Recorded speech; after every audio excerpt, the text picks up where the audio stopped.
Hi friends, welcome back to Rani's kitchen. నేను మీ రాణి. Friends, ఈరోజు recipe వచ్చేసి బ్రేక్ఫాస్ట్ రెసిపీ అండి. చాలా సింపుల్గా హెల్దీగా చేసుకునే బ్రేక్ఫాస్ట్ రెసిపీ. ఎప్పుడు ఇడ్లీ దోశే కాకుండా ఒక్కసారి నేను చూపించిన ప్రాసెస్తో ఇడ్లీ పిండితో హెల్దీగా వెజిటబుల్స్ని యాడ్ చేసి టేస్టీగా కళాయి దోశ అనేది వేసి పిల్లలకి పెట్టండి. కొంతమంది పిల్లలు కొన్ని వెజిటబుల్స్ని ఇష్టపడరు కదా, అలాంటి వారు ఇలా దోశల్లో వేసి పెట్టామంటే చక్కగా తింటారండి. ఆ ప్రాసెస్ అంతా ఛానల్కి వెళ్ళి చూడండి, క్లియర్గా ఉంటుంది.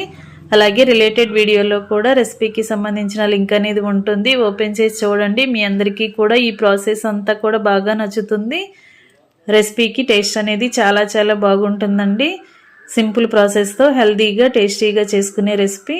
ఆ ప్రాసెస్ అంతా చూడండి. అలాగే ఛానల్ని ఫస్ట్ టైం వాచ్ చేస్తున్న వారు సబ్స్క్రైబ్ చేసుకుని పక్కనే ఉన్న బెల్ బటన్ క్లిక్ చేయండి. నేను పెట్టబోయే రెసిపీస్ అన్నీ డైలీ మీ ఫోన్కి నోటిఫికేషన్కి వస్తే ఓపెన్ చేసి చూడండి. మరొక రెసిపీతో మళ్ళీ కలుద్దాం. Thanks for